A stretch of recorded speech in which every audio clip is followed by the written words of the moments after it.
UFC Perth is upon us this weekend. I got a very special guest. I got Robert Valentin, current middleweight UFC fighter, in the building. I appreciate you, Robert, coming out. You got any preliminary thoughts before we get into this card, man? I know you're making picks lately, and they've been hitting. So, yeah, any thoughts before we begin? So the first is like my last card. Every pick hit, but don't nail me down on this because I'm not the one to blame if you lose all your money by sports betting. And I think I just give a little bit of different input than most people in the sports betting because I'm looking at the fights as a perspective as a fighter, a little bit different than most casuals or like sports betting guys or fans. So I'm very interested in seeing how our picks are different, and what is your take, what's my take on those things. So I'm looking forward for this one, and only gamble with money can afford to lose, guys. Don't do stupid shit. 100%. Couldn't agree more, Rob. Also, actually, before we begin, I want to say your post-fight speech at Winnipeg, man. That was very inspiring. Also, rest in peace. I just want to get that out there. Uh, Appreciate you, brother. Also, great performance. Just Thank you. throwing that out there. First fight we got is Kody Steele taking on Don Marfan. And in this one, Kody Steele, I love him. He's a very entertaining fighter. The big problem I have with Kody Steele, though, is he's a jiu-jitsu guy that doesn't really have an interest in bringing the fight to the ground, it looks like. I mean, 1 for 7 on takedowns in the Contender Series and the UFC. And if he's not shooting for takedowns against Don Marfan, I feel like he's just going to lose a striking battle. Don Marfan's only losses are both to Quillan Salkield by sub. So obviously it makes sense, Kody Steele by sub. But I'm going with Don Marfan, actually, to win this Wow. by decision. He's Yeah. taller, longer, and I think he's just going to keep this at range for 3 rounds and win a very boring decision. If I was going off who I like the most, I would pick Kody Steele here. But Uh-huh. from a fighter's perspective, like who's actually going to win, I think Don Marfan has more tools. What do you think about this, Robert? So interesting that you say that. Obviously, you're right with what you're saying that Cody is a jiu-jitsu guy, but doesn't really force the jiu-jitsu. But like I already said in my introduction yesterday on my X channel, fighting is about momentum. And so I know Cody very well, and he's been waiting hungry to fight. So he's he's in a phenomenal shape. He trained very hard and he trained very smart.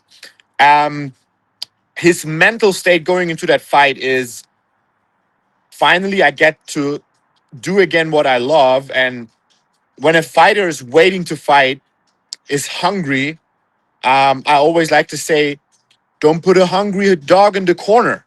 And Cody kind of feels like that because he has to prove to the UFC that he's a guy that's entertaining, that they should book more often.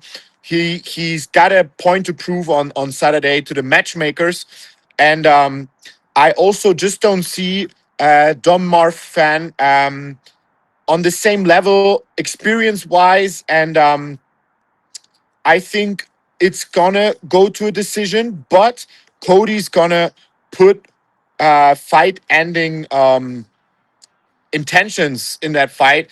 I'm not quite sure. So I'll say that if he gets him to the ground early, I wouldn't be surprised if he gets the submission. But just on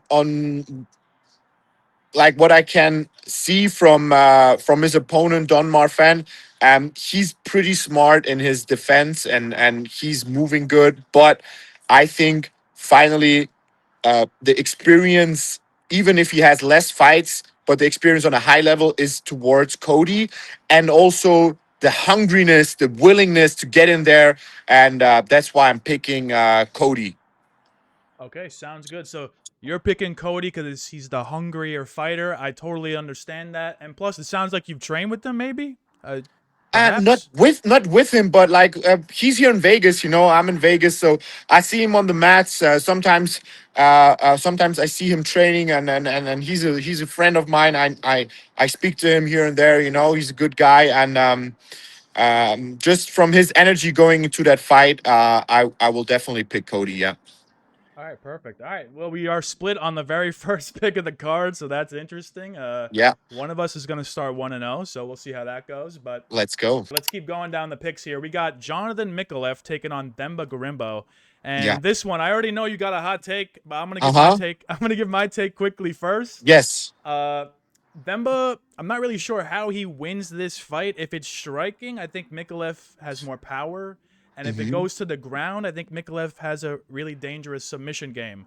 One thing I will say about Micallef, though, it seems like he only has two striking techniques: a jab and a high head kick. But that has been working. Like against Oban Elliott, it worked. Against Yeah. Kevin Jusset, it worked. So maybe that's all he needs on the feet to win. I am Yeah. concerned. The betting lines have been moving very much so in Themba Gorimbo's favor, so that is something to note. But ultimately, I think Micallef is going to get this to the ground at some point, and when he does, he finds a sub. Rob, what do you think about this one? I know people been hating on me for that pick, but again, I think so. Themba Gorimbo is in a place right now.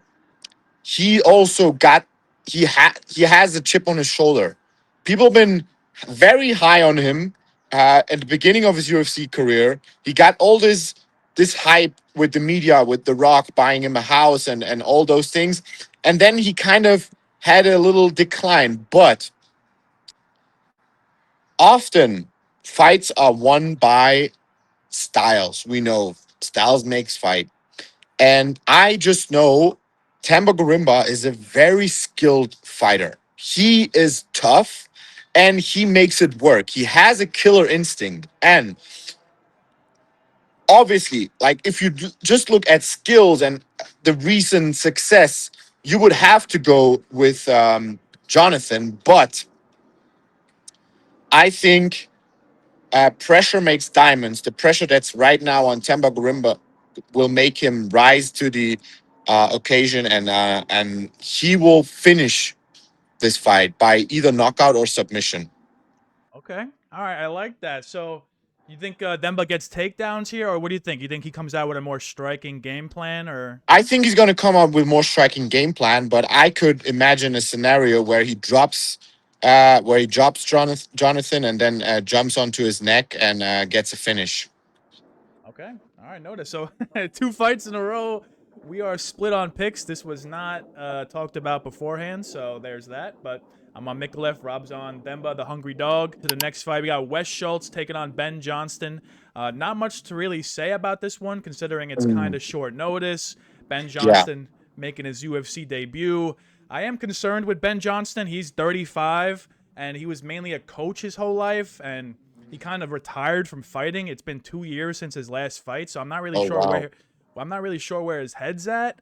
But with Yeah. that being said, I can't really trust Wes Schulz in the octagon after that last performance. I know he went up against Damian Pinus and he has big power, and Yeah. but the striking was just not there. Even in the No. contender series, striking's not really there.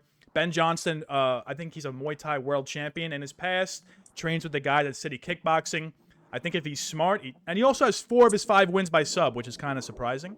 Uh, but I think if Ben Johnston plays this smart, he just keeps us on the feet, avoids the takedowns from Wes Schulz, survives round 1. I think Ben Johnston can finish Wes Schulz in a later round. Rob, do you have any take here? So I didn't make a pick on that fight, and that's basically just for one reason. I don't know Ben Johnson at all. I've never seen him before. I don't know who he is, what he's doing. Like now I got some background information from you, but if any guy that I just saw one fight and I think he's solid would have been in his position, I would have probably picked him because so I saw uh, um, Wes Schultz's fight on the Contender Series live. I was in the Apex. I was cage side sitting there watching him, and I was like, God damn, that looks like shit. To be honest, like it looks very bad.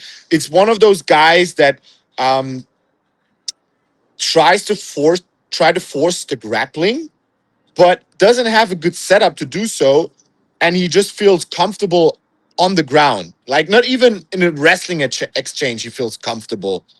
Um, it looks very sloppy how he moves. You know, it's like kind of all over the place, and I Yeah. don't want to make a pick. I don't want to make a pick just because I don't know Ben Johnston, and maybe Wes Schulz is going to surprise everybody. But yeah, now what you told me, like he's not been active, been a coach. That's also not very good point to start from. You know, so I skip on this one. But if anybody like, if you hold a gun to my head, I go with your pick and go with Ben Johnston. But yeah, All right, yeah, I agree with all those points. Yeah, Wes Schultz is a sloppy fighter. I don't want to roast, I don't like roasting fighters too hard if I don't pick them. But yeah, I agree, man. When you watch Wes Schultz fight, it doesn't look good. It doesn't look no. good. He makes it work eventually in some of his fights, but then also the question is how competitive are these fights where he makes it work, you know? Yeah. If he starts fighting well-rounded guys, I think yeah. Marwan Rahiki taking on Ollie Schmid. Another fight I don't think you are predicting, but I'll give the shortest breakdown of all time. Ollie Schmid 4-2 in his two fights that he lost. He got put down pretty badly, Yeah. and the fights that he wins, it almost looks like he's scared to entertain the striking exchanges. He's like constantly darting around the outside. Whenever someone throws a strike, he's like not really defending it well. He's just kind of scared. It looks like. Obviously, he's not scared. He's taking a fight on 3 days' notice in Perth. But I got Marwan Rahiki here. He's been putting on entertaining fights, and they're giving him a guy that's literally on 4 days' notice. So, and 100% of Tapology is picking him. I mean, Yeah. I don't have a hot take for this one. Do you have anything here, Rob? So also Marwan Rahiki, I saw his fight on the Contender Series live against the African dude. I don't remember what his name was, but Columba. that was a crazy fight. Both got dropped many times. I think like how many knockdowns in the fight? 4 or something? I don't remember. But like they hit each other so fucking hard. It was such a crazy good fight. And that Rahiki kid really impressed me. Why I didn't make a pick? Just because when I was going through the card in the first place, he didn't even have an opponent yet. So I think that guy was lined up to fight him maybe yesterday or the day before yesterday. I don't even remember. I saw his name on the card, and then I didn't make a pick because I had no idea who this guy is. But man, when you're telling me all of those things right now, and I see like his record, I would have to go with Rahiki. Just it seems like a lock. He's probably gonna be like a -4,000 favorite or some crazy shit like that. Probably the mindset of Ollie Schmid is okay. I'm gonna get a UFC contract if I sign this fight. So I'll take the fight and then I'll be in the UFC and then try to get wins after that. But this Rahiki kid, super talented. Um, I liked him a lot when I watched his fight live, and I would make a pick right now, spontaneous, and go with him just based on what you're telling me about his opponent. I've really haven't looked into it, but I've seen Rahiki fighting live, and that seems like a lock. Colby Thicknesse taking on Vince Morales. I know you got a hot take on this. Oh yeah. I actually agree with that take. I'm just gonna go ahead and say it straight up. Colby Thicknesse, I don't think his striking is all that good. If this were to stay standing, I think Vince Morales is the better striker. And if it were to go to the ground, this guy, Vince Morales, sneaky submission game. He's one of the only UFC fighters that I continuously see go for Peruvian neckties. Literally every single fight, he has at least one Peruvian necktie attempt, and it's kind of crazy. At some point, I feel like he has to get it. Like, it's been 3 straight fights now where he's gone up against guys that put him in these takedown grappling positions, and he keeps putting them in bad spots, but he keeps losing. I feel like at some point something's got to give here, and I got Vince Morales, underdog, to win this Yeah. by decision. Wouldn't be shocked to see a late round finish Mm-hmm. if Colby Thicknesse starts shooting panic takedowns, and that's gonna be prime real estate for Vince Morales. What do you think about this, Rob? Not exactly the same, but those points that you mentioned, I see it as well. Um, the striking of Thicknesse or Thickness, whatever, Colby. Let's call him just Colby because I don't know how to pronounce his last name. Yeah. The striking is not on the same level like Morales, and again, momentum. Morales has his back against the wall, and hey, if you guys know me, I was in the same position coming into my last fight. I lost 3 fights in a row before, and I knew, hey, I'm fighting for my career here. I'm fighting to to show the guys, hey, you signed me, and it was a good decision to sign me. And Morales obviously on his second run in the UFC already, but the kind of competition he faced throughout his UFC, like the first and the second one, is pretty solid. And the guy is tough. You can say whatever you want. The guy is tough. The guy is very skilled and well rounded. And he's coming into that fight, and he has to prove a point. And I'm going with Morales by decision. Okay. All right. So we agree with that. Um, yeah. Speaking about your last fight, back against the wall type energy, does that apply to like every fighter that's on like a 2-fight losing streak, or how do you know when it applies? You know what I mean? How do you know to differentiate between like a hungry dog and like a fighter Mm, that just stinks? yeah. I think. I, I mean, energy is everything. So some fighters you can tell by their energy that like they come in a fight already beaten, and other fighters you can tell, hey, that's a hungry wolf in the corner. You cannot really generalize this, but body language, how they carry themselves, how they prepare. Some guys prepare just barely to survive and get the paycheck. Other guys prepare to go out there and kill, And I've seen Morales in the gym as well. He trains together with Kody. He's here in Vegas as well. And he's dialed in. He knows what he's fighting for, and he has reasons to fight. And I think he's gonna get the win. And I'm actually pretty convinced by that. Yeah. Jacob Malkoun taking on Gerald Mearshart, and if you're gonna apply that logic of a hungry underdog, you could apply it to this fight. I don't know, man. Jacob Malkoun, he's gonna be the superior striker. My problem with him is I don't know. He doesn't really have the KO power. It's like against Torres Finney, that fight was 15 minutes standing, Yeah. and he didn't like. And Torres Finney was on one leg basically for the whole fight. He tore his knee in like the Yeah. first round, and Malkoun couldn't get him out of there. So I feel like if he's not getting him out of there, I'm not sure how he's gonna get GM3 out of there. So I got Jacob Malkoun to just win a very boring, very easy Mm, striking decision. yeah. What do you think about this one, Rob? So I didn't make a pick on this one. Um, it's a tough one. So Gerald Mearshart, first of all, um, he has up and downs in the UFC, right? On one side, he pulls out like crazy finishes. On the other side, gets finished by some people where you think like, oh, that's crazy. Um, Maybe a little bit more towards the end of his career, and maybe the athleticism is not quite there anymore. But the guy is very dangerous on the ground, has very skilled jujitsu.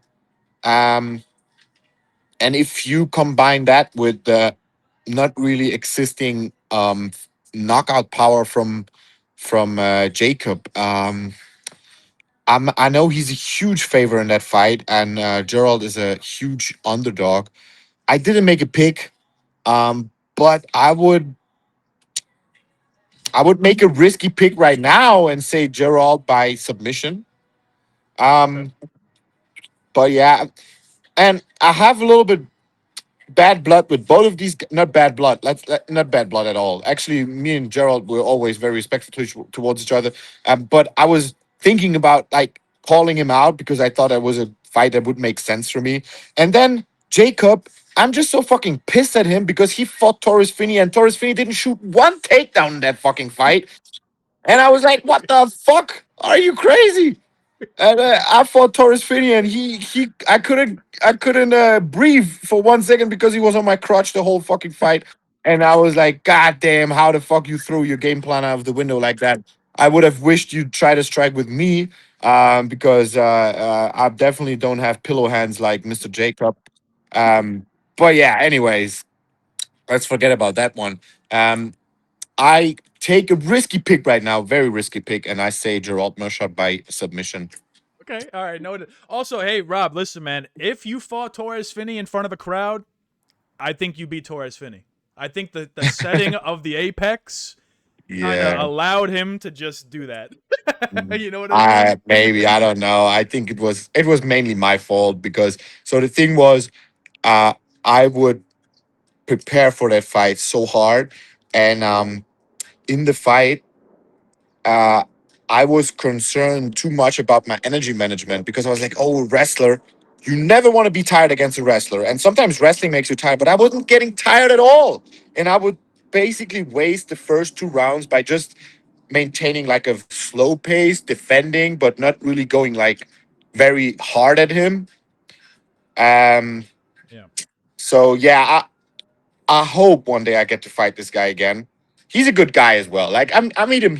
I meet him like every other day here in the PI. He's doing his rehab for his knee here in the PI, and he's a good guy. But goddamn, I want to fight that guy again. Um, so yeah, let's move on from this one because it makes me mad. We got Junior Tafa taking on Mm. Kevin Christian, the people's main event. Oh yeah, I mean, that's what the people are saying, Rob. I don't know, Jesus. man. Yeah. So, yeah, this one's hard to break down because on one hand you have Kevin Christian, who, if you watch his Contender Series fight, he looked at like really bad, really, really bad, and he Oh, found a Hail Mary triangle in round 2, and that's the only reason he got signed. And then he fights Billy Alicana, gets knocked down, and then submitted by Billy Alicana. Bad look all around.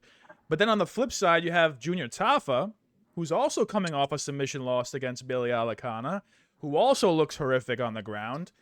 So is Kevin Christian going to shoot takedowns? That's the question. I haven't seen him do so yet. He is Brazilian jiu-jitsu background. That was what he started with. So maybe he does that, but I don't think his takedowns are good enough to bring it to the fight, bring the fight to the ground. So if it stays standing, I got Junior Tafa by KO. It hasn't happened in multiple fights for Tafa, but at some point something's gonna give. Like, they keep giving him these matchups to go out there and KO the guy. I think this is the matchup where he does it. What do you have any take on this, Rob? I like I said, I know I don't know those guys. I know the name Junior Tafa, and I know he's a striker. I know one thing that the Tafa brothers refuse to train grappling and wrestling. They refuse it. But I don't know that other guy. I have no idea who he is. What's his style? Um, I didn't make a pick on that one. For me, that's very, yeah, unpredictable. If he manages to get to the ground, I think it's going to be easy uh, to finish Tafa. And Tafa, obviously striker. He got that Samoan power. If he cracks the guy and stand up, it's gonna be easy for him to knock him out. So for me, it's yeah, pick him. I don't know. If you had to say, you would lean.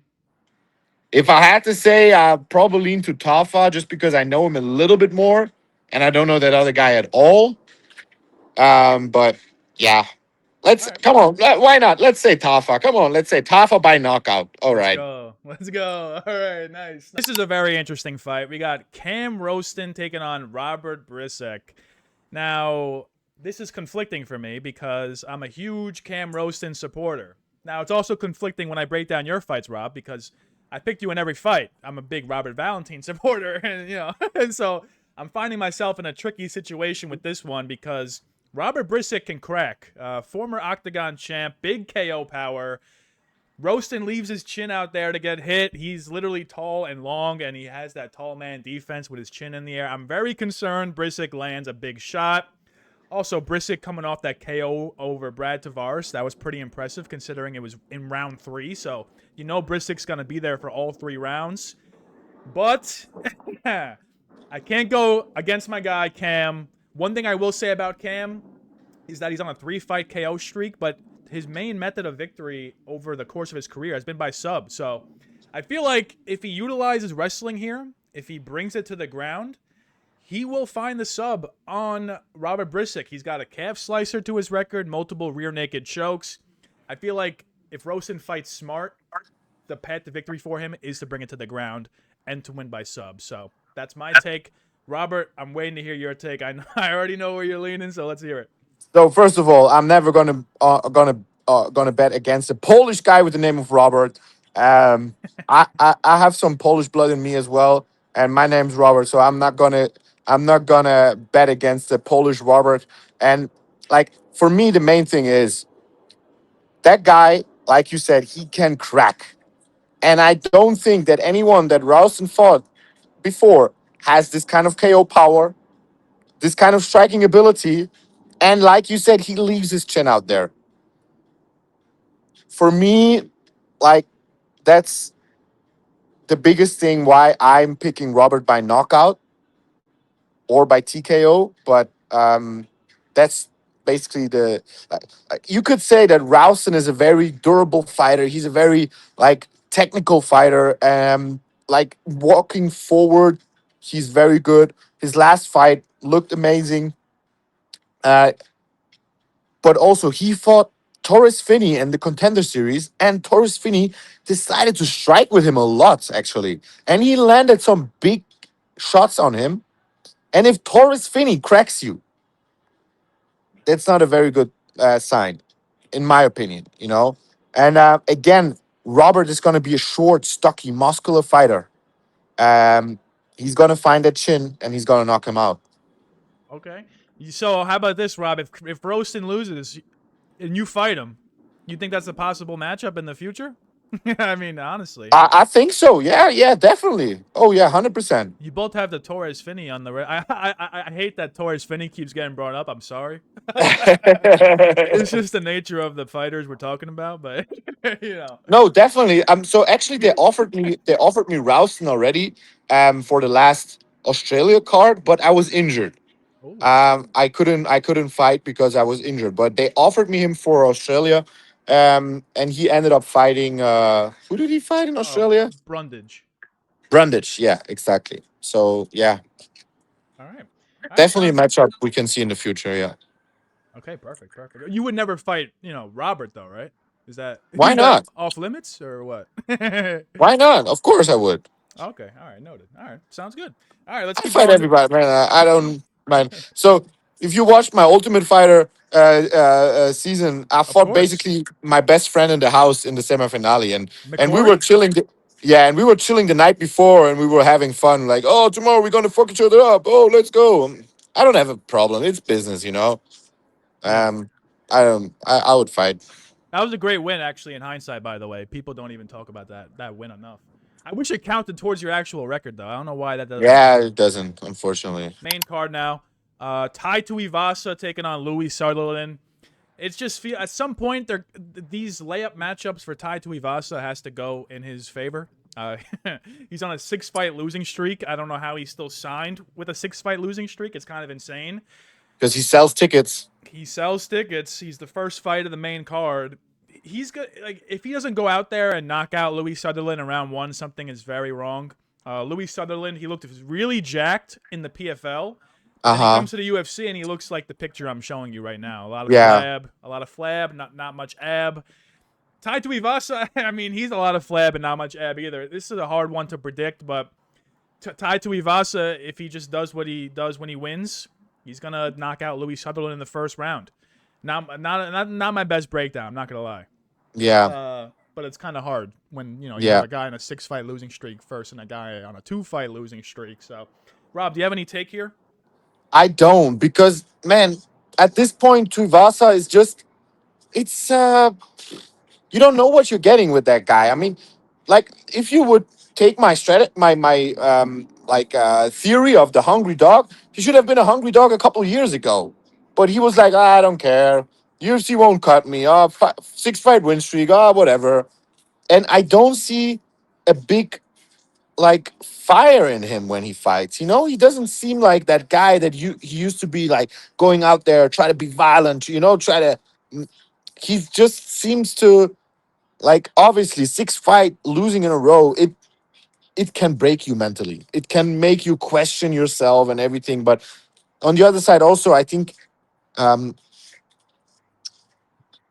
the guy Louie Sutherland, he fought actually a friend of mine on the regional scene in the Netherlands, and he looked good, but I don't really know what to do with him as well because, like you said, he looked jacked in the PFL. I don't know if he was on PEDs or I don't know, but those two, I would not want to make a pick.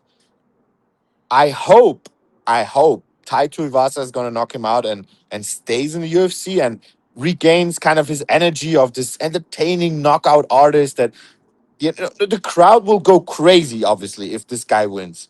They will tear the place apart.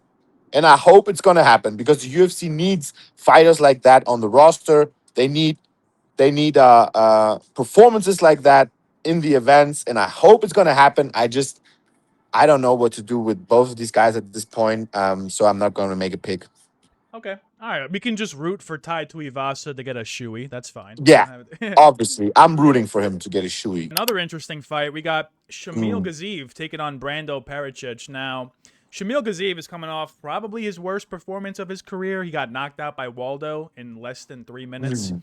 And Waldo had taken that fight on 4 days' notice, and he flew to Qatar to fight Shamil Gaziev. So, a lot of circumstances for Waldo to lose that fight, and he went out there and he starts Shamil in round one. Brando Pericic, he hasn't really fought anyone of note. His last win is literally Louie Sutherland, the guy we just broke down. But, Mm. but the way Brando fights, I don't know if Shamil's going to be able to handle it. He's going to go into Shamil's face. He's going to force the action, and someone's going to land something. And I think Brando's going to be the one landing it. So I got Brando Pericic, round 1 KO. All 6 of his victories have taken place in round 1. I believe all by KO. His only loss was a round 2 submission loss. And I don't think Shamil Gaziev has that, cardio to exploit Brando Pericic's lack of cardio. So round 1 KO it is for me for Brando. Would you have a take on this one, Rob? I don't, and I gotta apologize just because I don't really know those two guys. I mean, I know the name of Shamil Gaziev. I don't know if I ever watched a fight of his. I probably watched the KO by Waldo Cortez because I like Waldo. Um, but besides that, I don't know what's his fighting style. I mean, he's a heavyweight. He's probably a brawler. I don't know. He's kind of like he kind of stands there and does like one shot at a time, and he does like to go for Okay. takedowns. He does have that. I don't Oh know what yeah. that Okay. flag is actually. I was gonna say Russian, but It's that's not a Russian flag. it's no. It's the flag is Bahrain, Yes, Bahrain. Yep. but he's definitely Dagestan because his name Shamil Gaziev. It's a Dagestani name, so he's one of the guys that got brought over to Bahrain to represent their country. But he's a Dagestan guy. Okay. Yeah, so I Yeah. mean, in fights that he wins, it's usually either first round knockout or some type of lay and pray decision. Uh, Okay. so I don't think he's gonna do that against Brando. I don't know. And Brando, I also don't. I have no idea who he is. I've never seen him. I don't know. I mean, he's literally just he's had 2 fights in the UFC and they both finished Okay. very quickly. So it's like, Okay. yeah. Yeah, I'm not making a pick just because I haven't seen a lot of those guys. And I don't want to. Yeah, I'm not picking anybody. Got Tim Elliott taking on Steve Erceg, and this is another Mm. fight we actually agree on. So when I first made these graphics, the betting odds were minus 350 and plus 290, but you look at it now, it's actually minus 250 and plus 190. So everyone's putting money on Tim Elliott, and Steve Erceg is just a fade for me. I can't back the guy as a huge favorite. He doesn't really have like one punch KO power. His grappling, there's not really a lot of submission upside. Tim Elliott, at least I can say, he's been in there against Demetrius Johnson. He's on a nice little 2-fight win streak. He's kind of turning his career around. If this were to hit the mat, I think Tim Elliott would be the superior grappler. If Erceg decides to shoot takedowns, I think Elliott can maybe find something, maybe even reverse the position. And on the feet, I do think Erceg is the slightly better striker, but the guy is very chinny. And his only recent win was Ode Osborne. And if you watch that fight back, Ode Osborne almost KO'd him in round two. It was very bad, very wobbly legs for Steve in that fight. So ultimately, I'm going with the dog. I'm taking a dog shot. I got Tim Elliott to win a savvy veteran wily decision. Something weird, you know. The way he Yeah. fights, he's gonna come out like that with the crane movements and stuff, and it's gonna be weird. And I'm not sure how Steve's gonna deal with that. So I got Tim as a dog. Rob, you got a take on this one? No, I don't, and I don't. I didn't make a pick on that fight either. You probably confused that Oh, okay. with the main event, I thought or you picked a. Oh no, yeah, I didn't give you a no, pick. So yeah, okay. no. Um, Again, I'm sorry. I know Steve Erceg. I don't know if I ever watched a fight of his. Just because I don't watch like flyweights and bantamweights. Like if they're not friends of mine, I don't really watch it. It's just I mean, for fans, maybe it's not understandable, but if you're fighting every day, if you're training every day, if you're around it every day, sometimes you want to have a break from it. So obviously, I watch UFC events. I don't watch every fight. I watch if it's a interesting fight or if it's somebody I know. And Tim Elliott, I have no idea who that guy is. I'm sorry, I don't know. I Fair, really don't know. I see the fair. face. I see the face, and I don't know if I ever saw this guy. Um, he's American, okay. You said he fought Ode Osborne? No, Steve Erceg did. Oh, Steve Erceg did. Yeah. Yeah. Tim Elliott fought on the most recent fight was the Chicago card with Duplessis versus Hamzat. He was on the Oh main yeah. card. Yeah, that was his most recent fight. Damn. Shame on me. I'm sorry, but yeah, it's yeah. For me, hard also like there are 700 fighters on the UFC roster, over 700 fighters, and obviously mainly I watch out for the people in my weight class, and then obviously the ranked guys you kind of know, but even like flyweights, bantamweights, those kind of I couldn't tell you who's in the top 10. I could maybe tell you who's the champion and like who's number one contender and stuff, but yeah, I'm not making a pick on that one. Okay. Yeah. We do have the co-main event, which I know you do have a pick on. We got Beneil Dariush taking on Quillan Salkield. And yeah, I can't trust Beneil Dariush's chin. That Mm-mm. BSD round one KO loss was horrific. Horrific. Literally got slept with the first shot that BSD landed. And if Quillan is landing anything close to that, I think he's going to KO Dariush in the first round. Interesting stat. Dariush is 10-0 to the decision. Crazy. I didn't know that Wow. before looking into that. So Salkield, if he's not finishing Dariush, maybe Dariush can do enough savage veteran things to win a decision. You know, Quillan's big KO highlight, that head kick against Nasrat, is getting, a lot of waves. But if you remove that head kick KO from his resume, the guy doesn't really have like high KO ability. Even though I'm picking the KO, it's mostly because I don't trust Beneil's chin. So Mm. Quillan round one KO or Beneil decision is kind of where I land, and Hmm. I'm picking Quillan KO. What do you think, Rob? I'm picking Colon, but by decision. So the thing, we cannot really trust Benil's chin. Okay, I wouldn't make that prediction because of one KO loss to Benoit Saint-Denis. And just knowing because I trained with Benoit Saint-Denis back in the days, he's a good friend. That guy is a savage. He made his first MMA pro fight on the same card like me back in the days in Switzerland. And he fought a training partner of mine that is tough as nails. And he finished him so easily. And ever since, he's been on a tear coming to the UFC. Obviously, also lost a couple fights in the UFC, but that guy is good. Um, Getting knocked out by him for me is not something to make a whole thing about. Like, oh, we cannot trust his chin. But what I say though about Beneil Dariush, and I love the guy. Like I wouldn't say a fan, but I'm I like the guy. He's a good person. Um, but time is running away. for him, you know, and that's the enemy that we all have to face one day. And just looking at Salkit, um, man, he's on a tear right now. He has momentum. He's athletic, you know. He's a young guy, and also he KOs people that are very dangerous strikers, like Nasra Hakparast, and he submits someone like Jamie Mularkey, who's, I mean, not the biggest grappler, but Jamie Mularkey is a well-rounded, very, very good fighter. And I don't see Beneil finding a finish, and I also don't see him grinding out a decision. I think Salkit by decision. I'm not sure if he's gonna finish him. I wouldn't bet on it, to be honest. I would say decision, but yeah, my pick definitely Salkit for that fight. Um, and I feel sorry for it because, like I said, I like Beneil, but I think yeah, the biggest enemy of all of us, time, is finally yeah, got the best of him. I noted. So we both got Quillan Keeled. Let's go right into the main event here. Not going to hold you for too much longer, Rob. I appreciate all the time that you've spent with me so far on this video. So shout out you. Jack Della Maddalena taking on Carlos Prates. And I went Crazy, back and forth on this one.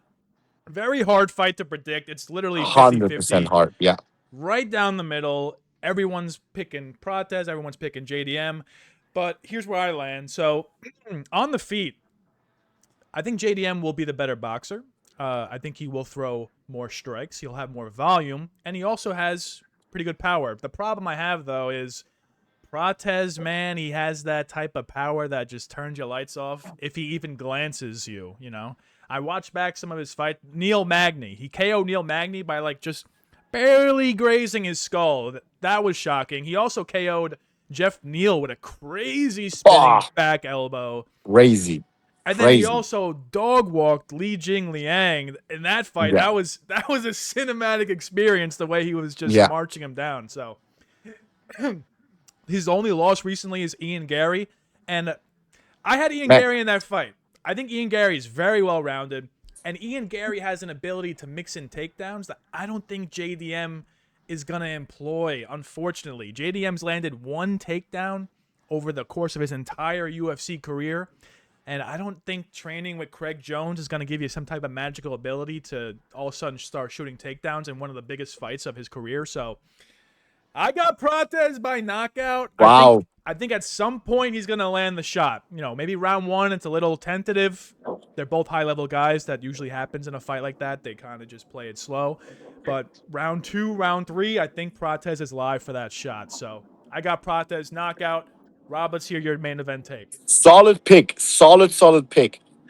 I have to disagree. Not disagree. I agree with your breakdown. I just go with Maddalena for that fight. Um, and I'll make also a very hot pick, and I say it's gonna be by knockout. Maddalena, like you said, boxing off the charts. Overall fight IQ, very, very good. I want to say one thing though. From all the finishes of Prates, what impressed me the most of him was the gas tank in the Ian Gary fight.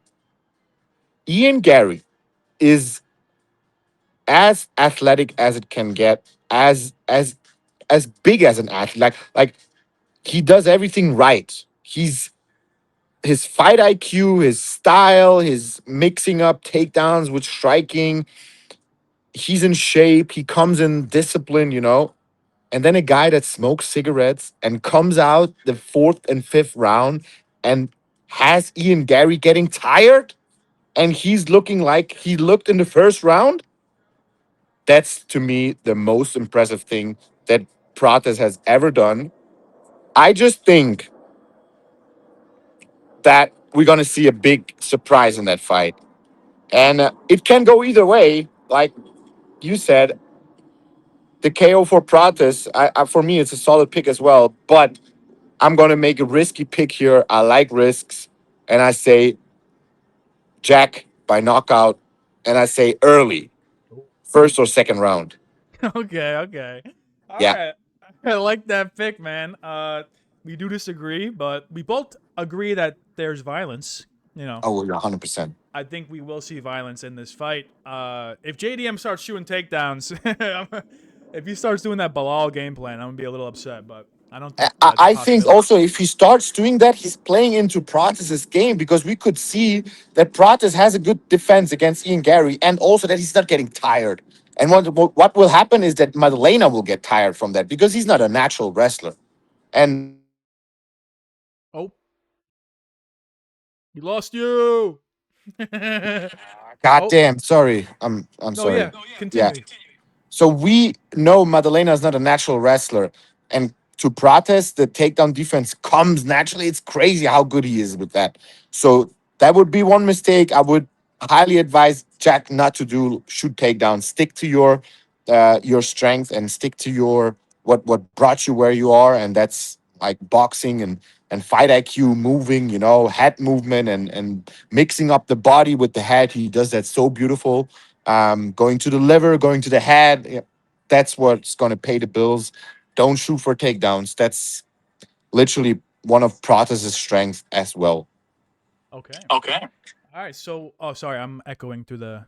I think I'm good now. Yeah. So, thank you, Rob, for breaking down UFC Perth with me. I appreciate you very much for doing that. I'm gonna leave links to all your socials in the description of this YouTube video. Also, I'm gonna reach out to you to collab on it so it appears on your YouTube channel as well. And yeah, that's the whole video. Thanks for watching, guys. Leave a like, comment, subscribe, and have a great rest of your 100%. day. Thank you guys. And thank you too for the collaboration.